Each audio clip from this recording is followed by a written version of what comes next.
Investigate TV for your Roku and Amazon Fire devices. Coming up on First at 4, we take you to Laurel and Pulaski counties for a look at how early voting is going on day 2. And on Capitol Hill, the House Select Committee is making major moves in their investigation of the attack on the U.S. Capitol. And watching a few spotty storms around the region this afternoon. The very latest on our summer preview coming up. First at 4 is next. Dedicated to Eastern and Southern Kentucky, this is WYMT Mountain News First at 4. Good afternoon, I'm Steve Hensley. First at 4, we're going to begin with some breaking news out of Lexington, where an arrest warrant has been issued for Kentucky running back Chris Rodriguez. WYMT Sports Director John Lewis joins us now with the latest. John. That's right, Steve. The SEC's second leading rusher and one of the centerpieces of Kentucky's offense appears to be in legal jeopardy. An arrest warrant has been issued for UK running back Chris Rodriguez after failing to appear in court following a DUI charge. This stems from an incident early on Sunday morning on Nicholasville Road in Lexington. UK police pulled him over because he was driving a car without taillights and adding in their citation that he had slurred speech and an odor of alcoholic beverages coming from within the vehicle. He was arrested and then released under his own recognizance at that point. Now, according to our sister station, WKYT, the judge in this case has set Rodriguez's bond at $200 on the failure to appear charge. We have reached out to the UK Athletic Department, and we are still waiting on some kind of statement from them. We'll, of course, follow the story as it continues to develop. Steve? All right, John, thank you. Turnout for early voting has been steady but light in southern Kentucky as some choose to take advantage of their expanded options. WYMT's Phil Pendleton talked to election officials and voters in Laurel and Pulaski counties. Voting has become a lot different in Kentucky as far as when and how you vote. People are no longer going to precincts. Instead, they're coming to voting centers like here at the South Kentucky RECC building in Somerset. In London and Somerset, people were taking advantage of the option to vote early. Among them is Frank Cornett, who's proud to tell you that he's only missed 1 year of elections since he was 18 when he was serving in Vietnam. Because it's one of the few things besides death and taxes you get to make a choice.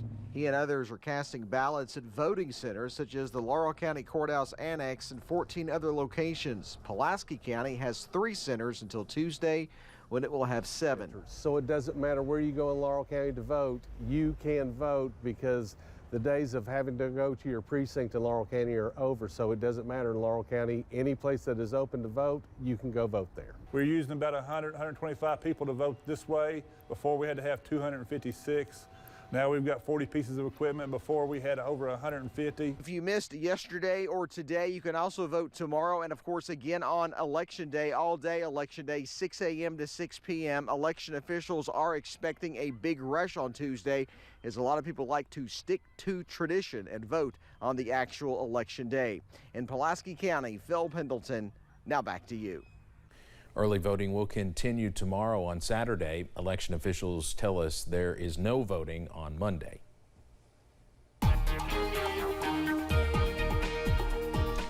Well, not a bad day out there again today, though we've started to notice a few pop-up showers and storms working into the region, especially as you head right into the center of the viewing area.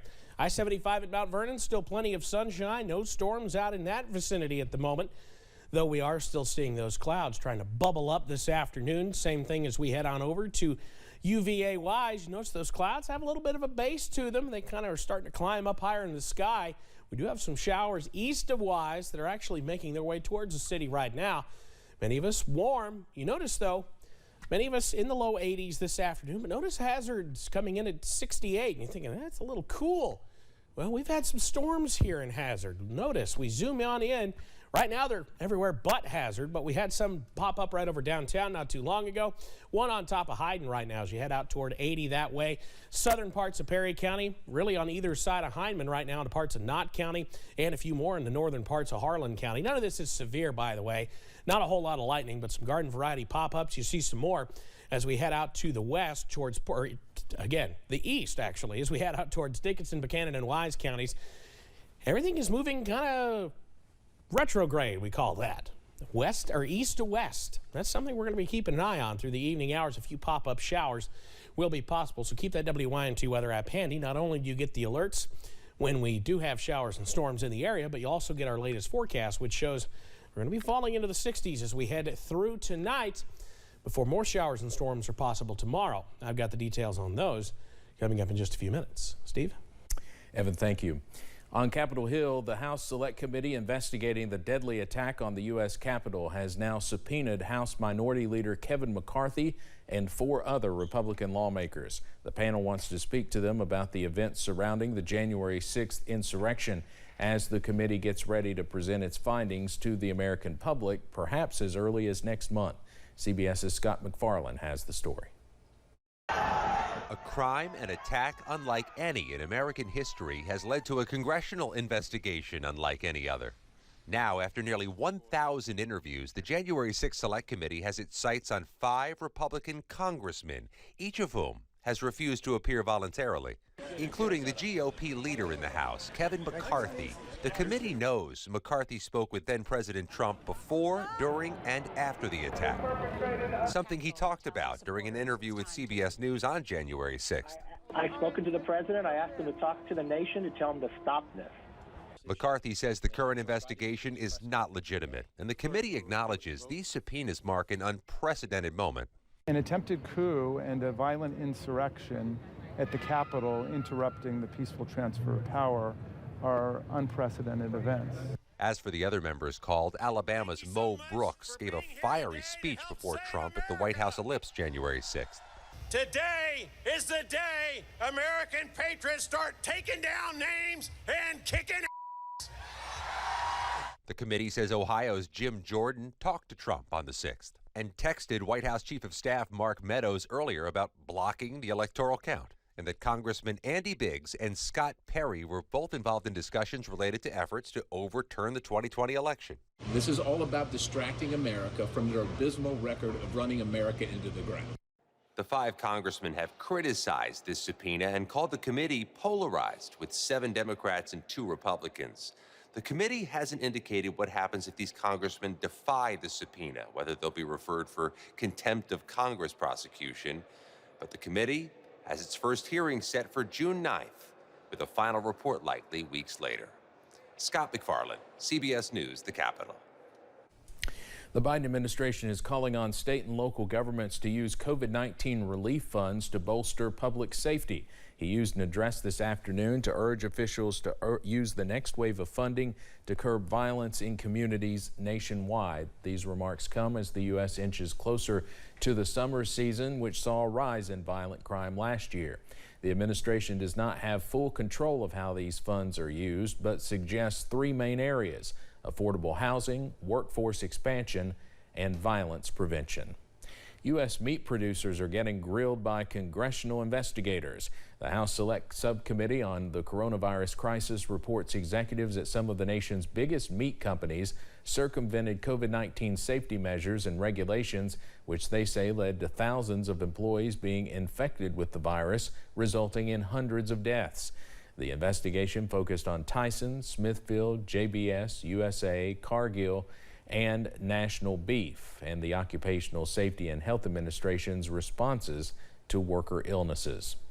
With more Americans now testing for COVID-19 at home, it's become more difficult to monitor infection rates, which is why some say wastewater sampling is more valuable than ever, as researchers look at how what goes down the drain could hold clues to the future of COVID in the area. Medical teams are studying how exactly this process works, testing sewage from hospitals, local buildings, and in cases like at the Columbia Medical Center, nearby college dorms, working to find out if they can discover infection trends within a community. Anyone who has contributed to that wastewater is sort of tested at the same time. So it's like collecting one big pool of samples from a big population. It's important for communities and health officials to use these measures to help inform prevention strategies for their local area.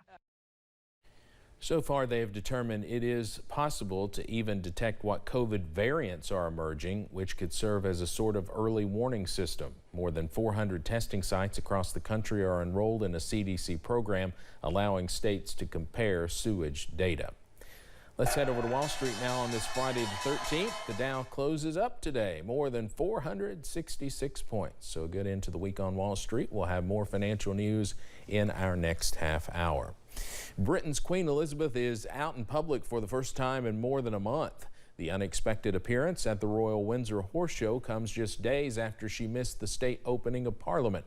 The 96-year-old smiling face stole the show as her horse took the top prize. The horse parade kicks off the official Platinum Jubilee celebration, marking the Queen's 70 years on the throne. Her love of horses has even brought her here to Kentucky multiple times, with the most recent visit being in 2007. And Louisville may be known for hosting the Kentucky Derby, but it is a different animal taking center stage this weekend. The first ever Bluegrass Pug Fest kicks off tomorrow at the Kentucky Exposition Center. The two-day event will entertain guests while also raising awareness about the problem of pugs being used primarily for breeding purposes without regard for their well-being.